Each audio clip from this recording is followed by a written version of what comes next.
Good morning, church. It's such a joy to be back in God's presence this morning. I know we all have been facing a lot throughout this week, but God led us through. He's such a good God. He's such a good Father. He has been protecting us from all the harms and dangers throughout this week. Church, now even as we look forward to worship Him and to sing songs to His holy name,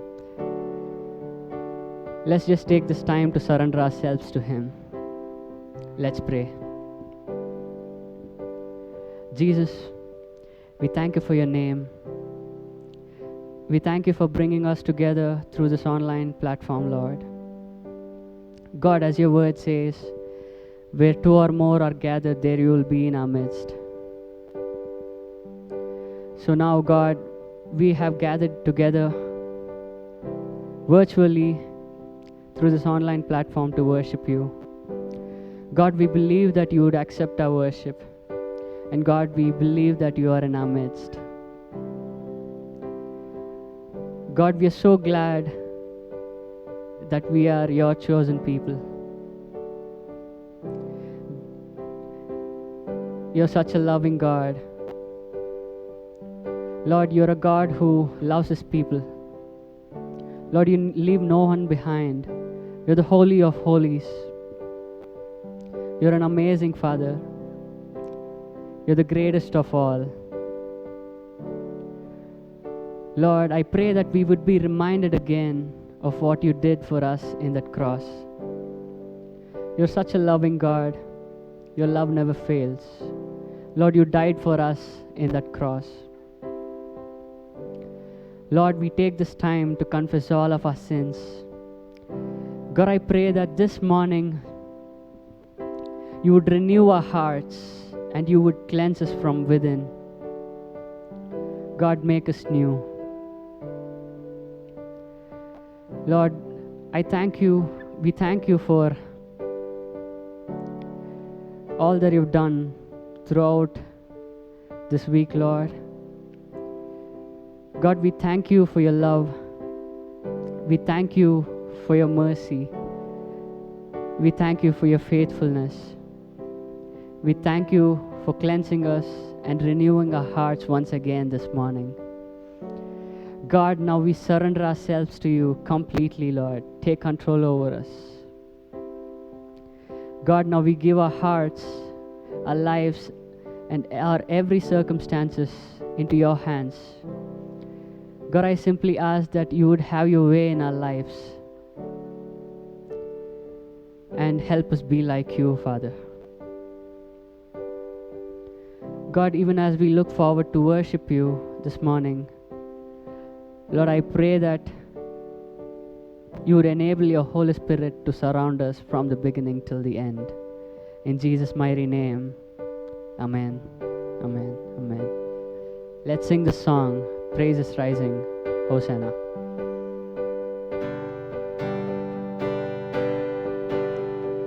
Praise is rising, eyes are turning to You.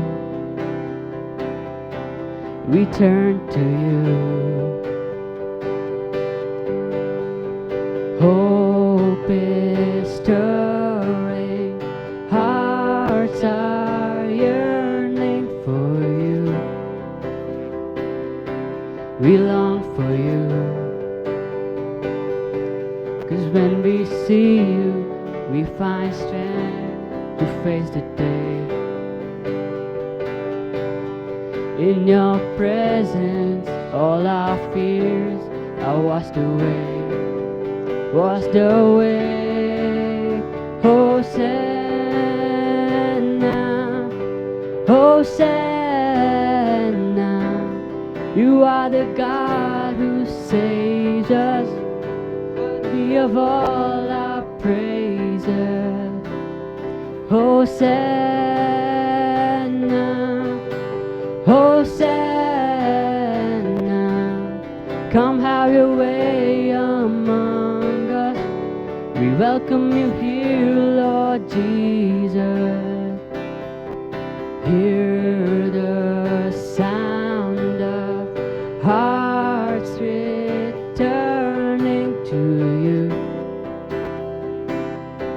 we turn to you. In your kingdom, broken lives are made new. You make us new. 'Cause when we see you, we find strength to face the day. In your presence, all our fears are washed away. Washed away. Hosanna,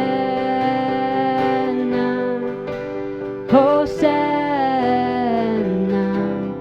You are the God who saves us, worthy of all our praises. Hosanna, Hosanna. Come have your way among us. We welcome you here, Lord Jesus.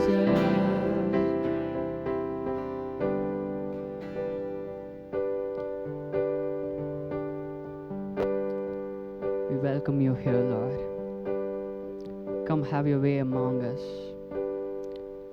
All we need is your presence. We need your presence this morning.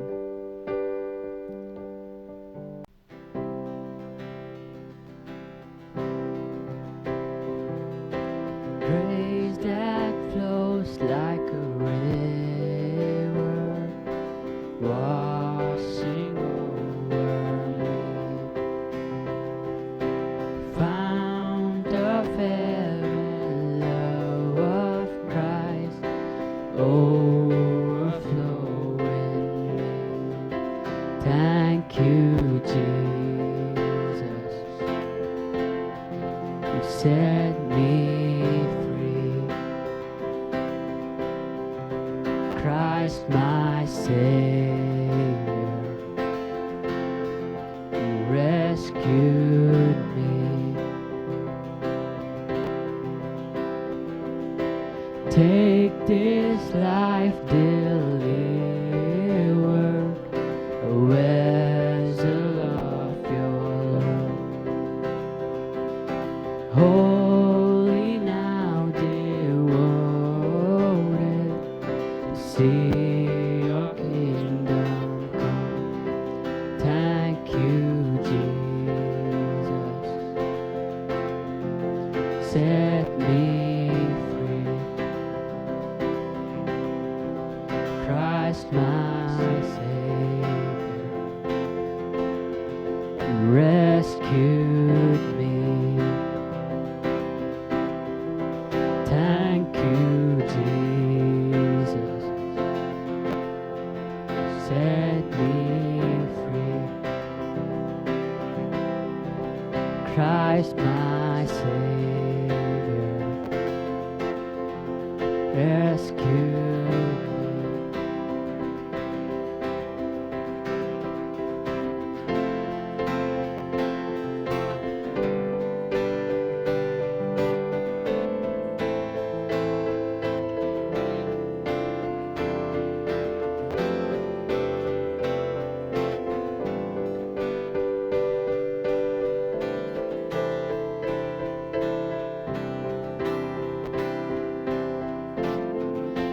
You given me life, you opened my eyes. I love you, Lord. I love you, Lord. You entered my heart, you set me apart. I love you, Lord. I love you, Lord. You given me life, you opened my eyes. I love you, Lord. I love you, Lord. You entered my heart, you set me apart. I love you, Lord. I love you, Lord. Thank you, Jesus. Set me free. Christ my Savior rescued me. Thank you, Jesus, set me free. Christ my Savior rescued me.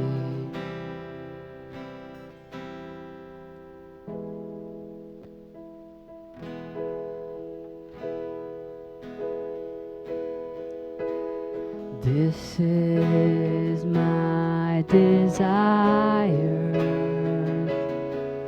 to honor you, Lord. With all my heart I worship you.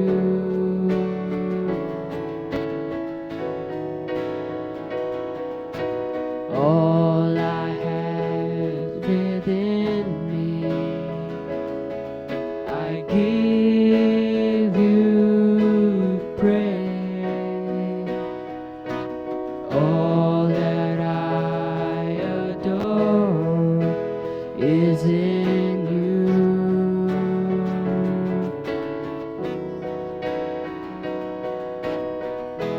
Lord, I give you my heart, I give you my soul. I live for you alone. Every breath that I take, every moment I'm awake, Lord, have your way in me. Let's sing that again. This is my desire, to honor you, Lord. With all of my heart I worship you.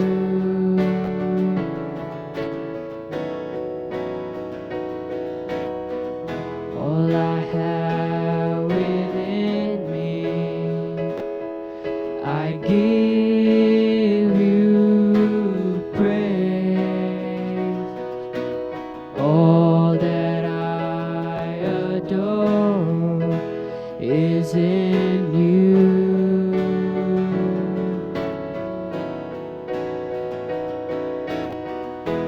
Lord, I give you my heart, I give you my soul. I live for you alone. Every breath that I take, every moment I'm awake, Lord, have your way in me.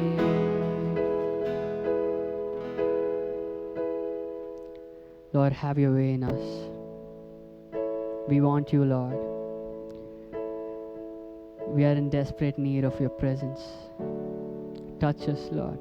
Renew us this morning. Cleanse us, Lord. We just want you. We just want you, Jesus. Let's sing the song, I'd rather have Jesus.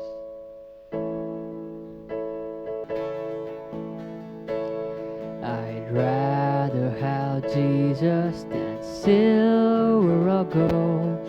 I'd rather be his than have riches untold. I'd rather have Jesus than houses or lands.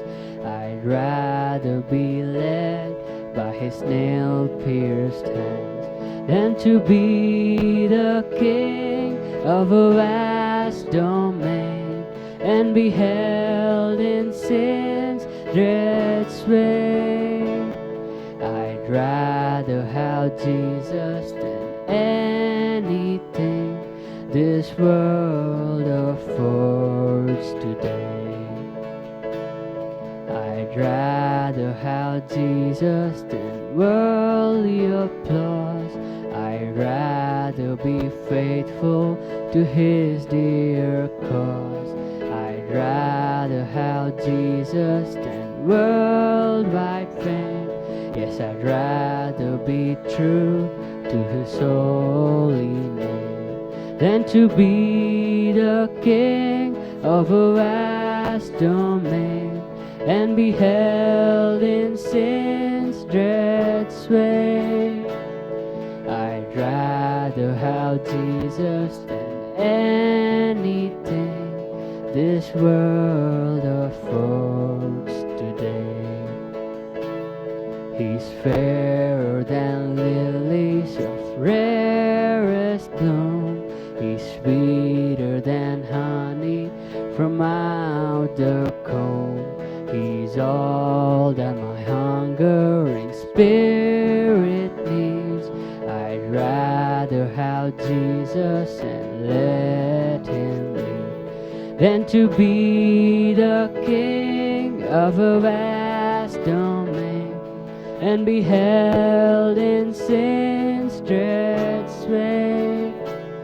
I'd rather have Jesus than anything this world affords today. Let's sing that again.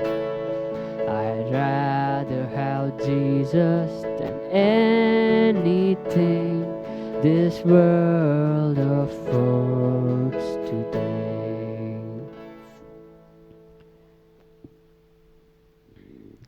God, we thank you. We thank you for enabling us worship you, Lord. Lord, we believe that you would have accepted our worship, Lord. Lord, we just want your presence, Lord. God, even as we look forward to listen to your word, Lord, I pray that you would dwell in us and show us the desires of your heart. Lord, I pray that you would speak to us this morning. Thank you, Lord. Thank you for everything that you've done. In Jesus' name, all of God's people say, Amen, Amen, Amen. The Bible reading for this morning is taken from the book of Colossians, chapter 3, verses 1 to 17. If then you have been raised with Christ, seek the things that are above, where Christ is, seated at the right hand of God. Set your minds on things that are above, not on things that are on earth. For you have died, and your life is hidden with Christ in God. When Christ, who is your life, appears, then you also will appear with him in glory. Put to death, therefore, what is earthly in you: sexual immorality, impurity, passion, evil desire, and covetousness, which is idolatry. On account of these, the wrath of God is coming. In these you too once walked, when you were living in them. But now you must put them all away: anger, wrath, malice, slander, and obscenes talk from your mouth. Do not lie to one another, seeing that you have put off the old self with its practices, and have put on the new self, which is being renewed in knowledge after the image of its Creator. Here there is not Greek and Jew, circumcised and uncircumcised, barbarian, Scythian, slave, free, but Christ is all, and in all. Put on then, as God's chosen ones, holy and beloved, compassionate hearts, kindness, humility, meekness, and patience, bearing with one another, and if one has a complaint against another, forgiving each other, as the Lord has forgiven you, so you also must forgive. And above all these, put on love, which binds everything together in perfect harmony. And let the peace of Christ rule in our hearts, to which indeed you were called in one body, and be thankful. Let the word of Christ dwell in you richly, teaching and admonishing one another in all wisdom, singing psalms and hymns in spiritual songs, with thankfulness in your hearts to God. And whatever you do in word or deed, do everything in the name of the Lord, giving thanks to God the Father through him. This is the word of the Lord. Good morning and welcome to Crossroad East Bangalore online worship service. We are so happy that you could join us from wherever you are in this online platform, and we are so delighted that we all can sing songs from the comfort of our place. I really praise God for this wonderful technology that we have today, that we can still be part of the body of Christ. There are two announcements I just wanted to give. We are in the process of meeting in public in our church. We will let you know soon when we will meet in the coming days. And I want to take this time to thank our worship team and technical team for making this online worship in the midst of their busy schedule. It's very difficult. I know I have seen them struggle in the midst of their schedule. They have come and they have put a lot of efforts. I really appreciate their hard work in doing this online worship service. Before we get into God's word, may we all close our eyes and look to the Lord in prayer. Father, we thank you, Lord, for your amazing grace, your love, your mercy that surrounds us every new day, Lord. Father, thank you for the last week that we have been through. Lord, without your grace and mercy, you would have not made today, Father. We thank you, Lord, for the innumerable blessings that you have blessed us with. Lord, when we look back, we can just say how great you are, Lord. How awesome, Lord, are your works, of Father, in our lives. Lord, your love is so amazing that yet in our failures, of Father, you lift us up, Lord. Lord, you've been so good to us, and we thank you so much, O God. Thank you, Lord, for the privilege that you have given to us that we can sing songs along with the worship team to exalt your holy name. Father, we pray, Lord, that as we continue to, Lord, listen to your scriptures, may your voice be heard once again, O Father. That, Lord, your instructions will be given to us today, God. Lord, when we look at our world, O Father, we pray, Lord, that your hand of healing be stretched upon our land, O Lord. Lord, without your intervention, O Father, we cannot do anything in this world. God, I pray that you will have mercy, come down and give us the wisdom, Lord, to tackle this particular issue. Father, I pray for all the leaders, Lord, all over the world, Father, as they're grappling with many natural calamities and with this COVID. God, give them the extra measure of grace and the understanding, Lord, and the wisdom of Father to tackle these things, Lord, in a way that people will be enjoying once again, Father. Lord, I pray for the medical community all over, Lord. Lord, as they're grappling with the issue of finding a vaccine, Lord, may we find the vaccine, of Father, through your enablement, Lord, in the coming days. That you will be merciful yet again, Lord, on our land and heal our land, of Father, and heal all those people, Lord, who are down with COVID, O God. I, Lord, submit every medical fraternity into your care, O God, that you will protect them from the COVID, Lord, when they are ministering to those patients, Father. God, grant to us, Lord, a joy once again of seeing everybody going back to work without any problem. God, only you can do it, Lord, and we depend on you, Father, that you will give us the grace needed, O God. Lord, I pray for all those people who have resumed to work, O Father, in the midst of this COVID, Lord, that when they go and when they come, and Lord, when they visit any department store, O Father, that your protection will be upon them, Lord. That you will give them extra measure of grace, of Father, that they will be covered under your wings, of Father, that no harm will befall on them, of Father. That, Lord, they will find absolutely, Lord, in your presence, of Father, they will find absolute care, God. We thank you so much, Lord. Lord, the notes that I have prepared, of Father, may I be able to deliver your word, Lord, with much clarity and with the conviction in my heart. And everything that I do, Lord, may your name be highly exalted. In Jesus' name we pray. Amen. Amen. The text that was read this morning is taken from Colossians chapter 3, verse 1 to 17. I know this is a long passage, but it's a lovely passage that we're going to look at all the scriptures this morning. In today's world, everyone are talking about this virus, and everyone are talking how to fight this virus or tips how to protect ourselves from this virus. And almost every third WhatsApp messages that is going around talks about this COVID. Yesterday I was looking at the newspaper and it was filled with pandemic and how one ought to live in this world. Our Christian life is similar today. We live in a tension between the good and the bad.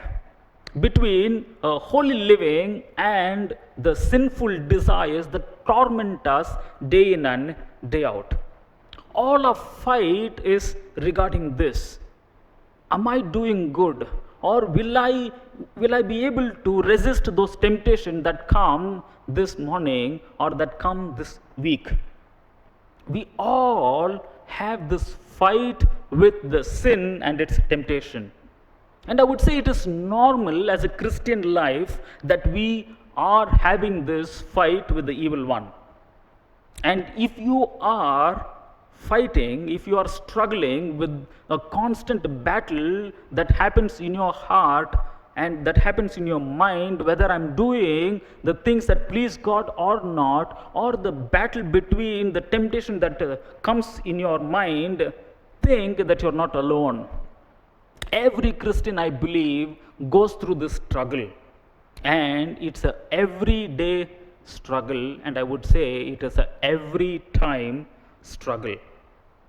We should not be scared, or we should not ask a question. I'm definitely going through this struggle in my mind, in my heart, whether how to resist this temptation, why the devil comes and always tempts me. Am I a good Christian? Don't think that way. It's normal that we are tempted. It's normal that the temptation and the evil desires come and trouble us every now and then. We only should be scared if we don't get temptation. We only should be scared if there is no fight that happens deep down. This morning, when we look at this particular text, it talks about a fight that a Christian actually has in this world. And it's a daily struggle. Daily struggle. From this text, before we dive into the text, I just want to give a couple of observations from the text. Fighting with sin is normal in Christian life. Paul wrote to Christians in the book of Colossians saying that we struggle with this particular evil temptation and the earthly nature. There is a struggle with us. And Paul, when he writes in the other epistles, he says, even I struggle. There are certain things I don't want to do, I end up doing. And there are certain things I want to do it, but I'm not able to do it. Just for a moment, let's look at what happened at the cross in order to understand whether fighting with this particular sin is normal in Christian life.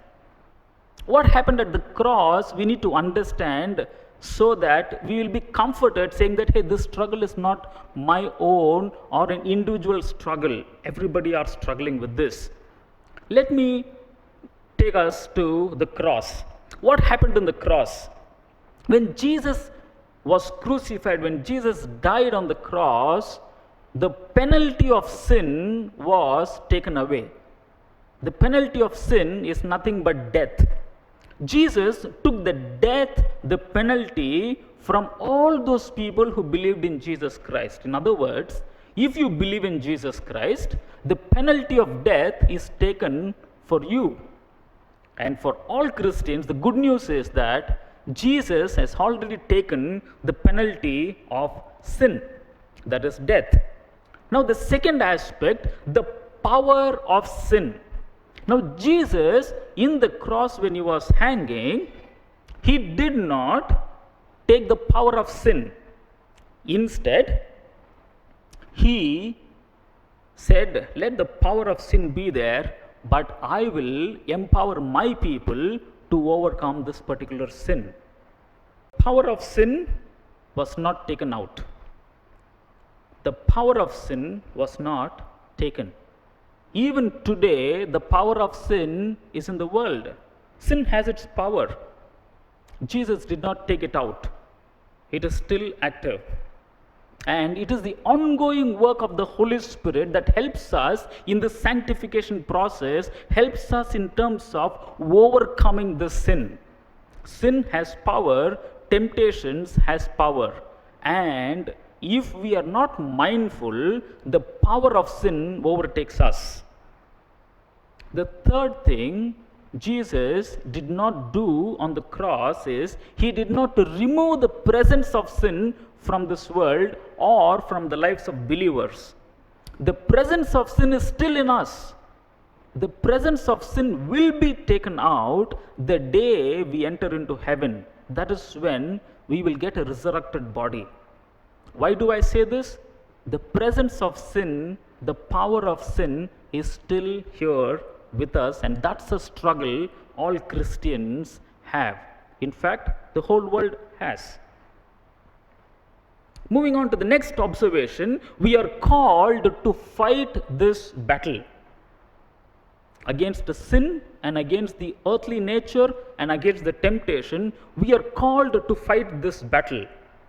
Richard Baxter, a 17th century theologian, he says like this: deal with sin, spare it not, for it will not spare you. It is your murderer and the murderer of the world. Kill it before it kills you. It's true.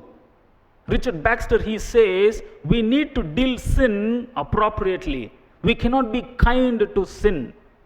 If we are kind to sin and allow the sin to come into our lives, eventually it is going to destroy us. And he says, kill it before sin kills you. The danger of not dealing with sin is this: it will put us down in the future. If we don't deal with sin, it will throw up. We cannot hide sin under the carpet. It will definitely show its ugly face one day or the other. And very soon it will show in the most unexpected time. So, we are called to fight the battle with regard to sin and the earthly desires. And the next observation from this passage is, choosing earthly things weakens the desire for heavenly things. Whenever we choose something, what do we say? We say, I decide you and I give my devotion to you. I give my attention to you and I give my time, my money to you. And when we decide one thing, the other one gets weakened. Choosing earthly things weakens the desire for heavenly things. Our decision makes us who we are. The moment we decide, it actually makes us. And if we decide on the earthly things, it makes us like the earthly nature comes into our hearts. So Paul here, getting into the text, he says, we need to work in this world. Like what we are working in the physical world, even in our spiritual world, we need to work. And Paul, when we look at verse 5 to 14, he lists a couple of things and he says a Christian should work on a daily basis. Paul gives a big list and he says in verse 5 to 10, he says, take action to get rid of your evil lifestyle. Take action to get rid of your evil lifestyle. It is not by going to a mountain or a secluded place or living in a cave or alone in a forest that we become holy and pure or we overcome the sin. Some people have gone on a life of asceticism, that is a kind of life of abstinence. They think that through this abstinence they can kill the evil thing that are present in our lives. From the scripture, that is not what it says. We are called to live in this world and we are called to fight the battle and we are called to get rid of our evil lifestyle. We are called to take action on that particular regard. Let's look at the list that Paul gives from verse 5 to 10. If you have your Bibles, please turn to Colossians chapter 3, verse 5 to 10. We are going to quickly look at the list of sins that Paul talks about. The first one in verse 5, it talks about sexual sins.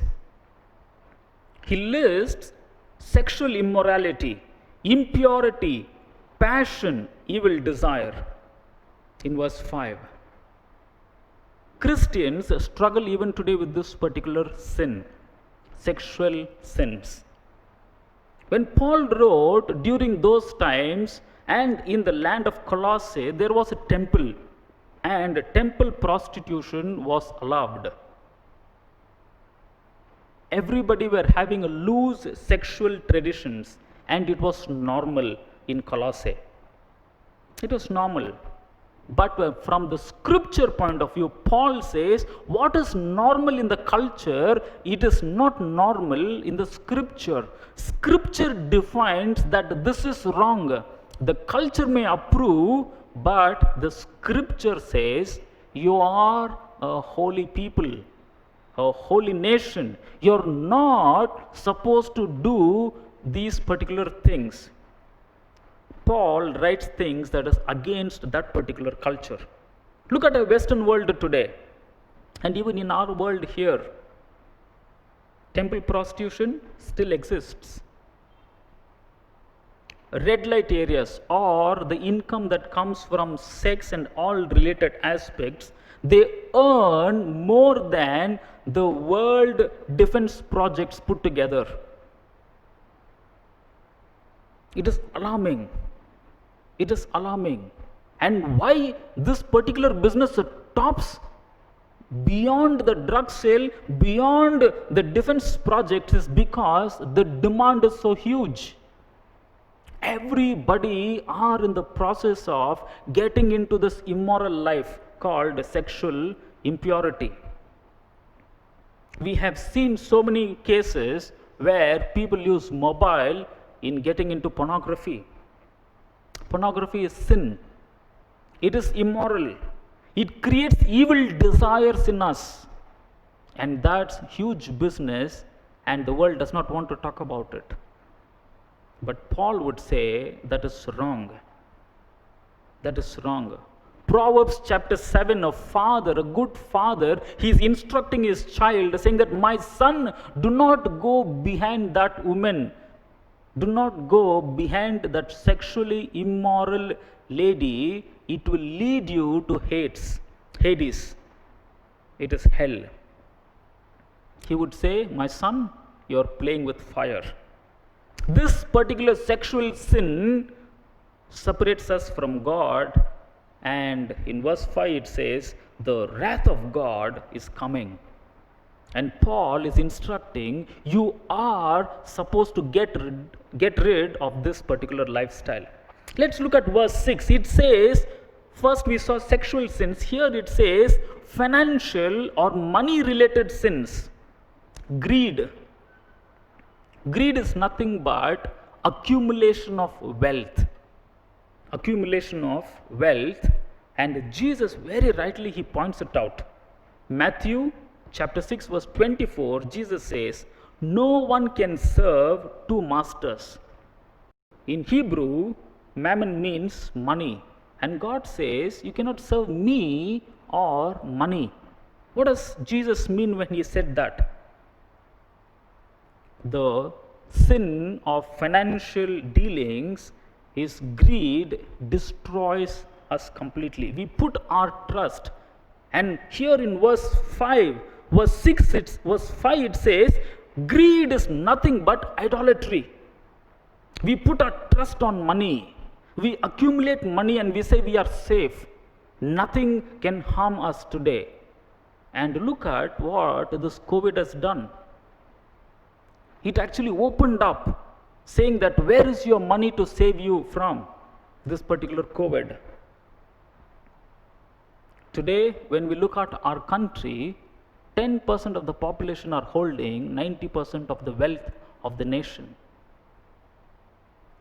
Business, politicians, you talk about even schools today are so greedy, they don't want to give benefits to people. They are looting everywhere. Money and its related sin is one of the destroyers of families today. Marriages are broken because of this money issue. Greed, it destroys. And Paul says, be very careful.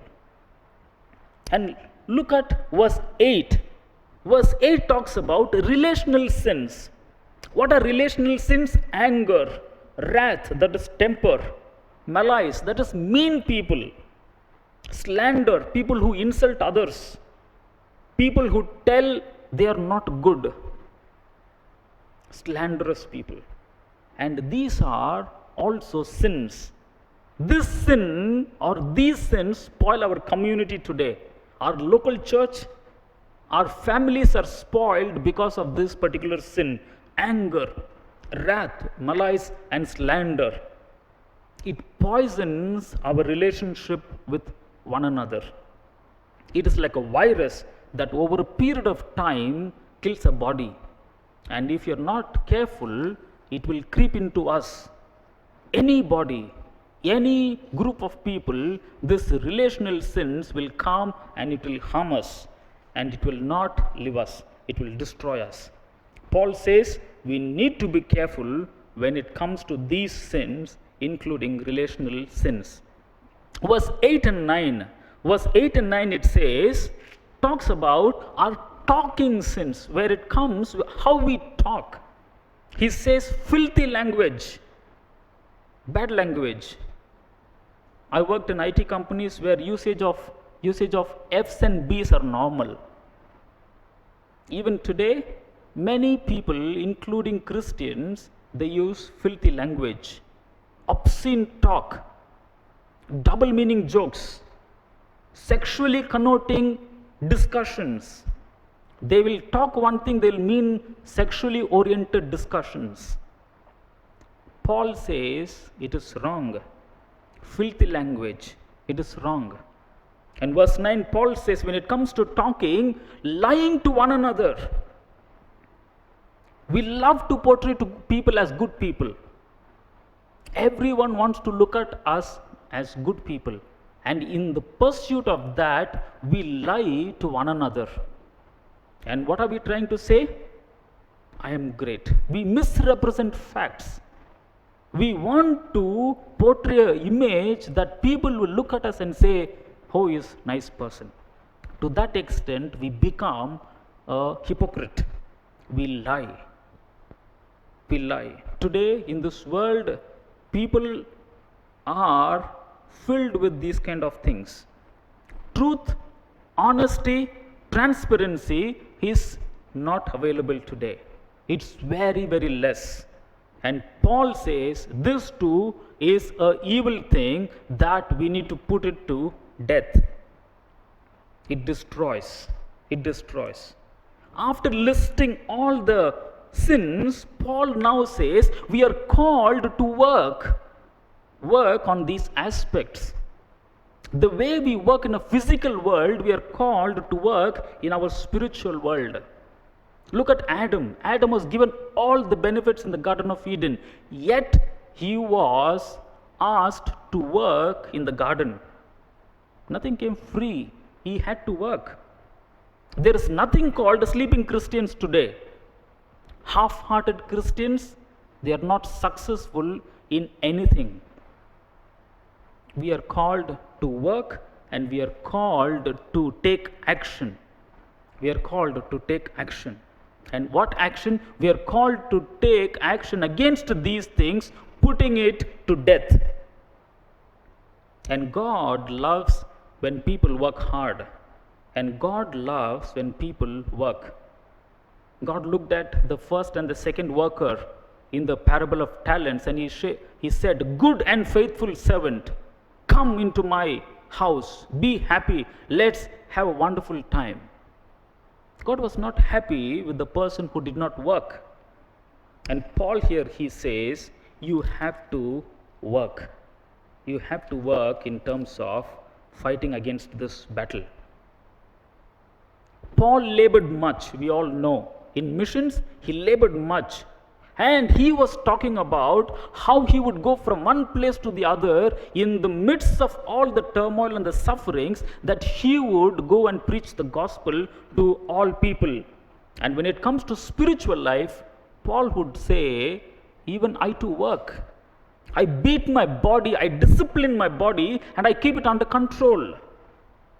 For Paul, he knew if he has to be a good Christian, a follower of Christ, continually he needs to fight this battle of resisting the temptation. Continually he needs to work on this aspect of saying no to the temptation and the evil desires. Paul very clearly says that we need to work. Moving on, what does Paul suggest here? He says you need to take responsibility for your spiritual life. Look at verse 5. Verse 5 it says, put to death. Who is supposed to put to death? Believers. We are supposed to put all the earthly nature to death. It is our job to subject all these things, the sinful desires, we are called to put it to death. We have to take measures to saying no to these kind of sins. And whose responsibility it is? It is our responsibility. We are supposed to work it out. We are supposed to say no to temptation. God will not put the sin to death. God has given the enablement of the Holy Spirit, and with that enablement, we put the sins to death. It is our responsibility. We need to take responsibility for our spiritual life. We are to be active in our spiritual life and not passive. By not acting, by not doing anything, it is as good as we are backsliding. We are backsliding. Without efforts, we don't go anywhere in our spiritual life. We are called to resist the temptation. It is our duty to fight. God will not take the sins, or God will not put the sin in our life to death. It is our job that we need to act upon. We need to act upon. Are we lazy, just sitting around in our house, saying everything will be all right one day? Or are we taking sincere efforts and working our spiritual life? Let's look at our life. Are we taking responsibility for our spiritual life, or are we passing the buck saying that God is not taking care of us? We are called to take care of our spiritual life. Moving on, verse 12 to 14 of chapter 3, Paul says, cultivate Christian qualities. Look at verses there. 12, he says, therefore, as God's chosen people, you are holy people, you are dearly loved people. Three things he says, who we are. He says, we are God's chosen people, and we are God's holy people, and we are people where God has loved us so much. And now Paul would say, clothe yourself with compassion. Clothe yourself with compassion. Clothe yourself means put on, a deliberate act to clothe ourselves, a conscious decision. And this is another place where we need to work. Paul, in the first instance, he says, put to death all the evil desires. That is actually fighting. You are struggling with that one. Put to death. That is the first one we need to act on. The second one, Paul says, cultivate. That is, do one more job in terms of cultivating the fruit of the Spirit. And here Paul lists those qualities, and he says, clothe yourselves with what? Compassion, kindness, humility, gentleness, and patience. Bear with each other and forgive one another. Forgive one another. Paul says, it is not good for us to just sit quiet and relax and say, the fruit of the Spirit will be added to me. It has to be cultivated. Most of the fruit that is mentioned here resonates in Exodus chapter 34 when God says, this is my name. I am compassionate. I am humble. I am gentle. I forgive people. And God expects the same thing, that we cultivate that character. We cultivate the quality of God. By being quiet and not working, we cannot cultivate Christ-like character. Christ-like character. And Paul now gives suggestions how this cultivation can happen, how we can put the sinful nature to death, and how we can cultivate God qualities. And that is, Paul says in chapter 3, verse 1 to 4, he gives a suggestion about the work of Christ. We need to understand the work of Christ in order that we can cultivate the godly characters and put to death the sinful nature. And verse 15 to 17, Paul gives the second one. He says, Christ's provision is there for us. Christ has given a lot of provision to us. Through that one, we can cultivate God's character in our lives. We can cultivate God's character and we can resist the temptations. Let's look at the first one.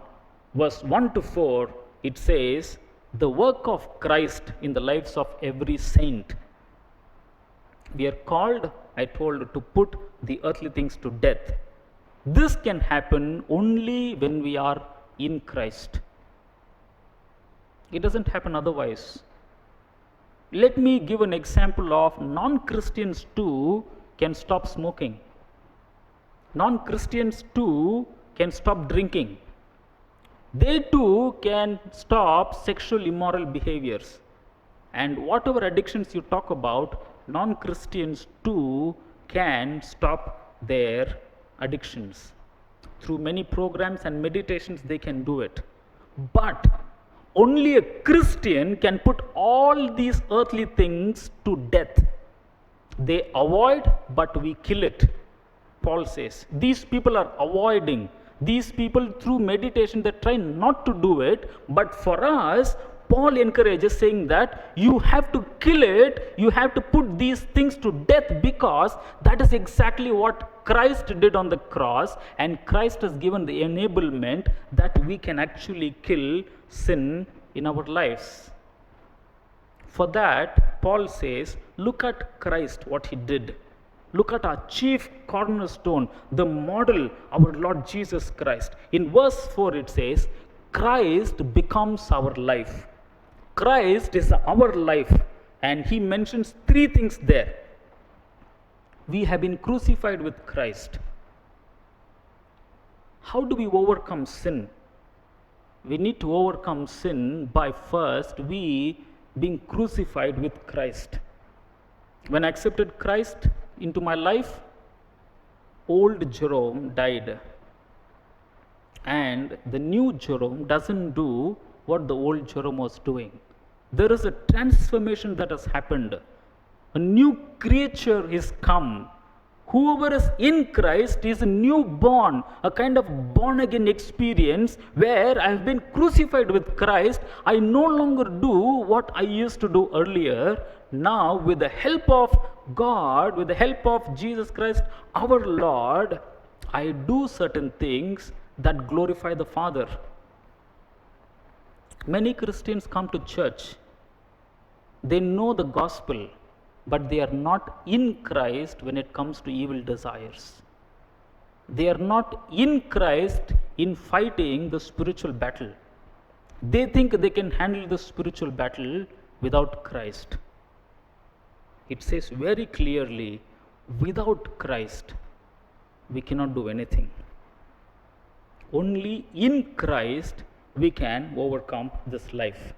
Verse 1 it says, we are raised with Christ. Verse 1, since then you have been raised with Christ. We are people, we have been raised with Christ, and hence we have the ability to seek those things that are above, heavenly things. We have the power of God in us. The same power that enabled Jesus to come up, the resurrection, it is in us.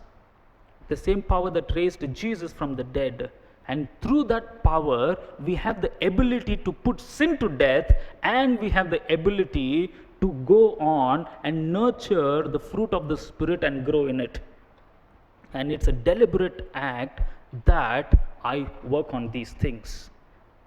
And the third thing Jesus did is in verse 3 and 4, it says that we'll now live with Christ. We have not only been raised with Christ, we have not only been crucified with Christ, but we live with Christ now. Our life is hidden with Christ in God. We are united with Christ and we share the same nature what Christ has. John chapter 15, Jesus would put the same thing in a kind of a example that we have been grafted into that tree and we've been grafted into that vine, and now we bear good fruits because we've been grafted in Jesus Christ. And he says, abide in me. Abide in me. What does happen when it says abide in me? The nature of Jesus Christ flows into my life, flows into our life. What Jesus Christ has, we share the same things, and I get derivations from the root. I get strength to give good fruits. Our life support is from Christ, and I live with Christ. So knowing our identity in Christ helps us to deal with earthly things. It definitely helps us to deal in our earthly things. Verse 15 to 17, now Paul would say, not only that what Christ has done, I want you to do couple of things. And he says, all these things are God provided to us. Make use of it. Make use of it. Provision of Christ for all Christians in this battle. In other words, the benefits from Christ to all Christians in a life of new humanity. Look at verse 15. It says, the body of Christ challenges and improves our spiritual health. Let the peace of Christ rule in your hearts, since as members of one body, you were called to peace, and be thankful. All Christians are part of a body of Christ. And it's a great news that we are privileged to be part of this body. We don't fight our sins alone. We don't have the struggle alone. Our battle with flesh, our battle with sins and the evil desires and all the temptation that it can give, it is not alone. We belong to a church. We belong to a body of Christ. We are part of body of Christ. We fight with the help of others. And that's exactly Paul would say, you have to edify one another. You have to pray for one another. If any person sins, he ought to pray for that person. If anybody is sick, that person will minister to that person. The gifts of the Holy Spirit. The prophet corrects a person who is in the body of Christ. God has given us pastors, prophets, teachers for us to grow into the image of Christ. We don't fight alone. We are part of a body. Body of Christ, the church, is nothing but a caring group, a praying group, praying for one another, bringing healing. When we forgive one another, we bring healing to one another. It is a group that takes care of our needs. Many people today, they boast that they belong to a wonderful club. So much of benefits is there, but I would say there is no single entity in the whole world bigger than the body of Christ. And that's a wonderful gift from God to us. The second one, the provision that God has given, verse 16, part 1, it says, the word of God has been given to us. The word of God gives power to our spiritual life. And it says, let the word of God dwell in you richly. And to what? To teach, to admonish one another with all wisdom. When God speaks through His word, there is light. And there is light to our paths. And when there is light that is given to us, we become more wise. It gives us a strength. And Jesus would say, man shall not live by bread alone, but by every word that comes from God's mouth. The Word of God actually gives us strength. This is the only book in the whole world which has been translated more number of languages. The more number of copies printed, it's Bible. And very sad, we can have 10 Bibles in our homes, yet we will not open and read it. Everybody are so fascinated about looking at that translation, this translation, that cover, this page, golden, and what not. We love to buy Bible, but very sad, we don't read it. The provision of Christ given to all believers is His own Word of God, protected for so many centuries, and He has given this one into our hands so that we can read and we can take Scripture as our guiding principles. This one helps us in our battle. Word of God is the best cure for our spiritual disease. I would say, read it, sing it, speak to one another, encourage one another through the Scriptures. Bible is a living book, but the main question is it living in you? Is the Bible living in you? Everyone would have made a vow in the beginning of the year, and it's been off now, June, 6th month. Think about, have you made any vow to read the Scriptures and how you're doing this morning? Word of God gives power to our spiritual life. We are called to teach and admonish from this Bible to one another. I would just want to say a point here. We love to admonish others, but we don't love others admonishing us. If anybody is doing wrong, we are the first person to open the Scriptures and say, this is what you did, wrong, wrong, wrong. We admonish.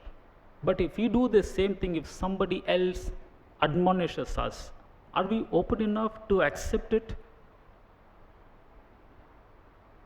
This Word of God admonishes everyone. Admonishes everyone. If you are not in the habit of taking admonishing from others, I would say, think about your life. That's called pride. We don't love admonishing coming from others. Moving on, verse 16, the second part, it says, singing psalms and hymns and spiritual songs. Worship plays a huge role in our spiritual life.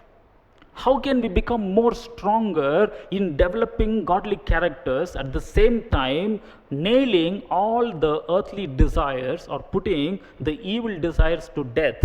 Is simple. We engage in worship, singing psalms, hymns, and spiritual songs. Worship is one of the vital life of a Christian. When we worship God, supernaturally God gets glorified and we get encouraged, we get edified.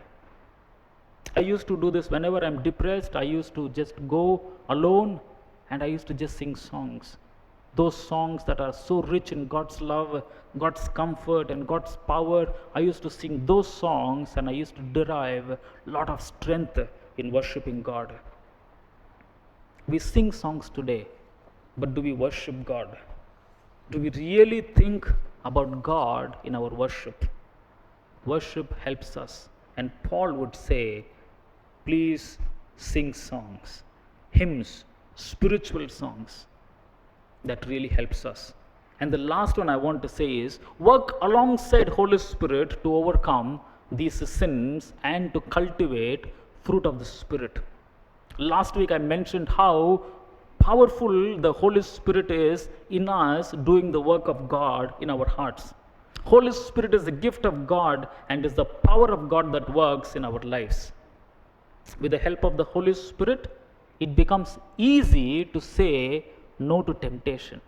When temptation comes, when we are in the full of Holy Spirit, it becomes so easy for us to say no to those temptations. It is definitely a wonderful gift of God to us. let me reiterate, while the presence of sin, the power of sin is in us, the presence of the Holy Spirit, the presence of the power of the Holy Spirit is in us to fight this one. And without the power of the Holy Spirit and the help of God the Father and the enablement of Jesus Christ, we cannot do anything. We cannot do anything. So I want to give a takeaway. Takeaway is this from 1 Colossians chapter 3. Put on the new self in and through Jesus Christ our Lord. Put on the new self. We are called to fight this battle. We cannot fight this battle. We have to clothe ourselves a new person. We have to clothe. We have to put on the new self. How? In and through Christ. Surrendering to God is a daily affair in a Christian life. We have to surrender, put on God's nature. We have to surrender and put on God's nature. Let's pray. Father, we thank you for your word once again that you have given to us. Lord, thank you that we see that the work you have done on the cross, the penalty of sin, the death that you have taken, and Lord, we are so thankful that you have given to us eternal life. Lord, we pray that, Lord, as we battle every day, Lord, in our life with regard to the sin and the temptation, that you will give us the Holy Spirit's power. You will give us the Christ nature in us, Lord, that we will work and we will not be quiet, O Father. Enable us, O Father, that those things that we are called to work in our spiritual life, that we will work harder, Father. We will work every day, Lord, that we will cultivate those Christian qualities in us, O Father, that we will not be lazy, that we will go on in terms of enabling our life to Christ's likeness. To that end, Father, be with us, Lord. In Jesus' name we pray. Amen. Amen.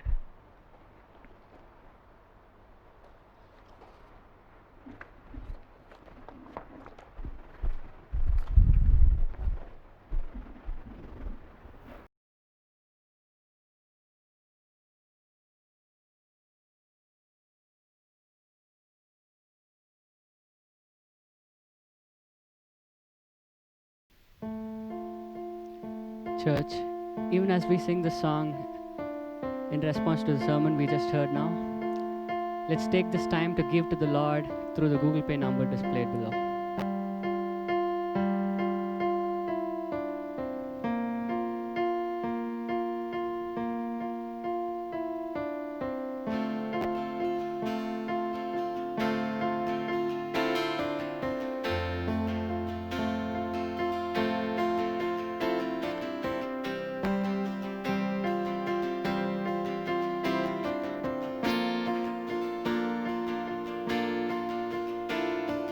Here I am, down on my knees again, surrendering all, surrendering all. Find me here, Lord, as you draw me near. I'm desperate for you, desperate for you. I surrender.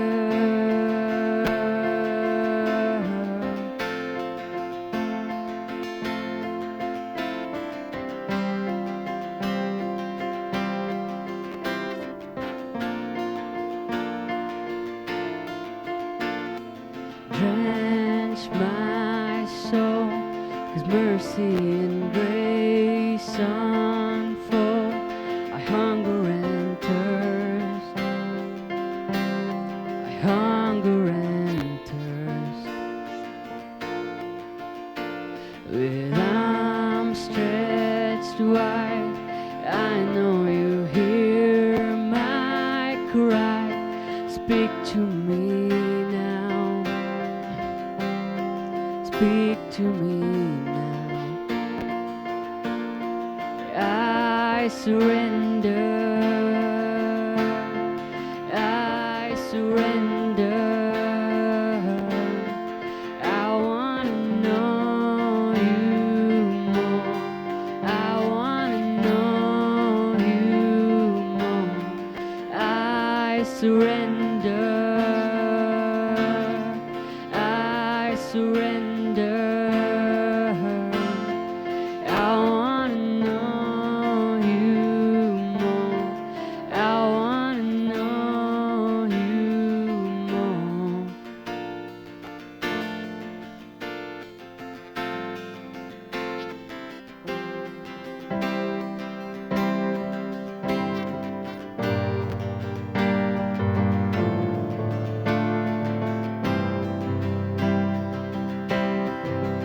Like a rushing wind, Jesus, breathe it in. Lord, have your way. Lord, have your way in me. Like a mighty storm, stir within my soul. Lord, have your way. Lord, have your way in me. Like a rushing wind, Jesus, breathe it in. Lord, have your way. Lord, have your way in me. Like a mighty storm, stir within my soul. Lord, have your way. Lord, have your way in me. I surrender. I surrender. I want to know you more. I want to know you more. I surrender. I surrender. I want to know you more. I want to know you more. Let's pray. Father, we thank you for your amazing grace from the beginning till now, that we were able to worship you and we were able to put you as the center of everything that we did in this morning worship service. Lord, we also thank you for the privilege that you've given to us, that we can financially partner for the work that is happening through this church. And I pray, Lord, that as those people who financially stretch their hands, that your hand of blessing will be upon them. Thank you, Lord, that you spoke to us through your word. And I pray, Father, that even as we go back to our lives, that you will enable us to live the gospel message that we have heard in this coming week. And Father, thank you, Lord, that you are always with us, that you empower us through the Holy Spirit. And we pray, Father, that you will be with us, Lord. To that end, we give you all glory, honor, and praise. And now, may the grace of our Lord Jesus Christ, the love of God the Father, and fellowship of the Holy Spirit be with us both now and forever. And all of God's people said, Amen. Amen. God bless you. Have a wonderful week. We'll see you next week. God bless you.